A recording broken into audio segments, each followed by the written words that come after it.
this design. Now that you realize where everything's going, I think you did a really good job. And because I didn't blow dry it correctly. I know. Yeah. You know that. We talked about that. Totally. So, what I do like about hers is it's really small from the back. Yeah. Right here.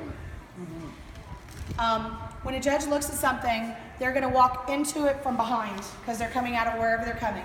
However, even though it's small from the back, this could be smaller and it could be pushed together a little bit more. Okay. It's a little too wide in the curly texture. So what you should do is take a smaller section. It'll be easier to curl, and you'll have because you're just swooping underneath it anyway, so it doesn't matter if it goes around to the side. Okay. So on all the people who have way too much curl, take a smaller section. Yes, ma'am. Sir. So I guess when you keep on saying this, the shape of where the curl is has to be consistent from top to bottom, right? Correct. Okay.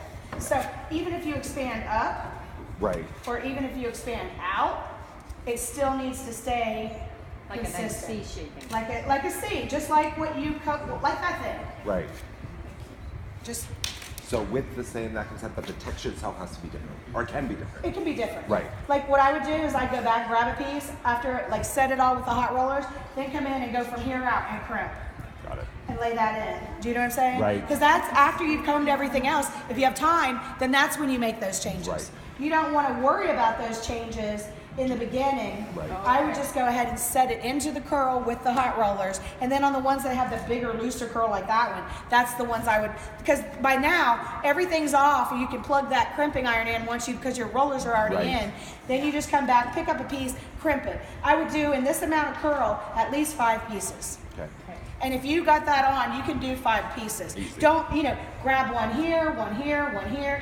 1, 2, 3, 4, 5. Call it a day. Just so that you changed up the texture. Because now you've got different size hot rollers and a crimp piece. You've got multiple textures in there. A judge is going to know that. They're going to see that. That's what makes you guys stand out from the rest, and it means they can all be a little different. If you have time to wrap it around the hairpins, you can do that. Or you can use straws, plastic straws. There's tutorials on Facebook or YouTube. If you go to YouTube and say, how do I get zigzag texture? How do I get crimp texture using such and such? There's all kinds of cool shit that they do.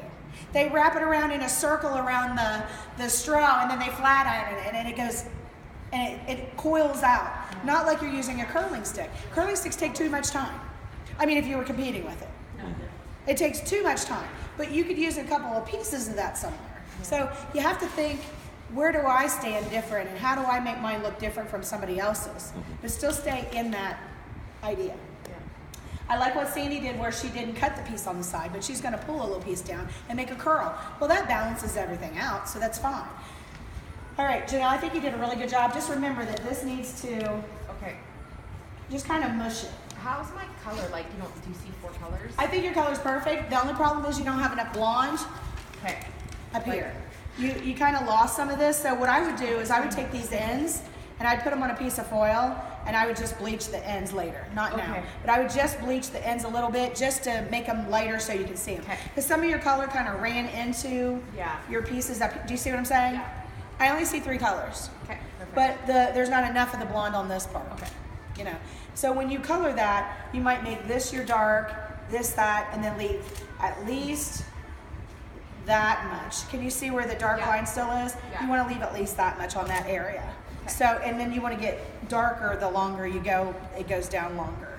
Okay. But on your very top section, that's why you don't see as much definition in yours as you do with theirs, because they colored them like a technical mannequin. So that's why they knew that the length is like it was in that area. But as far as all of this and this, it's very vintage, it's very sexy.